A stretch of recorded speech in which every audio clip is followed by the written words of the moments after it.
cards, but it's not a federal prison or anything like that. Just let the Spirit of God move you. You guys, like my sister said, you guys have discernment. You guys can speak to God and He can speak to you, and just use this time wisely.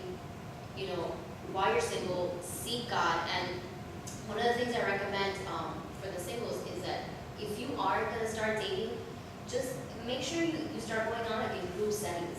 Get to know that person. Dunamis. Yeah, get to know that person. If we have a singles ministry, which they lead, and they go out in group settings, because you might learn a lot about that person, who they really are, in group settings. Because it can get very awkward if you go out alone and you see something that you don't really like about her. Right. It's pretty hard to break the ice. But when you're in a group, you can actually see how they are with other people. Are they loving? Are they giving? Are they friendly? And all of those are just great qualities. And those are the type of qualities that we need to look for, because like Hilario said, the outside fades away, but what remains is the heart of a person.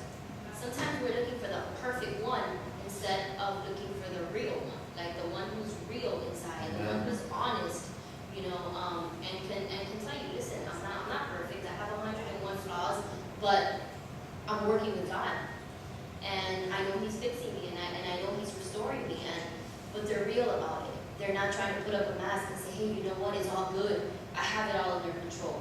Because when you get into that relationship and you see who they really are, that's when it can backfire. And you know what, Nelly, you were saying about women always saying they're waiting for their Boaz. Well, a lot of times, a lot of girls are waiting for their Boaz, but they behave like trailer trash. And, and I hear this a lot. Women are like, oh, I'm waiting for my Boaz, but girl, you ain't no Ruth. So if you're waiting for Boaz, I hope you're being a Ruth. Okay, wait, I'm gonna go somewhere now.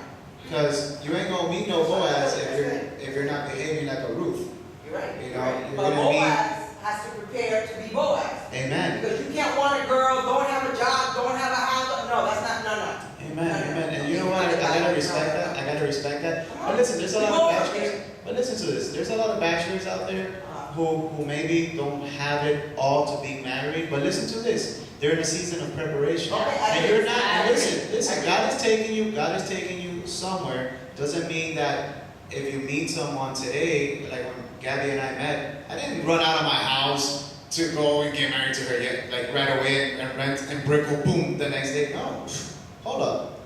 This is the season I was in. I wasn't going to drop everything I was doing. I wasn't going to go, no, I'm dating this woman. My intentions were to marry her, but I need to make sure, double sure through the scriptures and through everything that, this is going to go down like this. I'm not going to invest my entire savings into preparing all these things if we're just getting to know each other. Chill. But you were on your way. You have the intent. The important thing is that you have the intent. Right, and once it got serious, I left my house. Okay. Once it got serious, now I took a serious step. Okay. As long as it's dating, it's dating. Right. Okay. When it's serious, now I'm going to invest everything into this. Okay. So I think we need to be fair as far as, because remember, men and women operate a little differently. We think different. Mars, Venus, the whole thing. Right. So if I'm still a bachelor, I'm going to chill until it gets real. But I'm preparing in the meantime. I have money in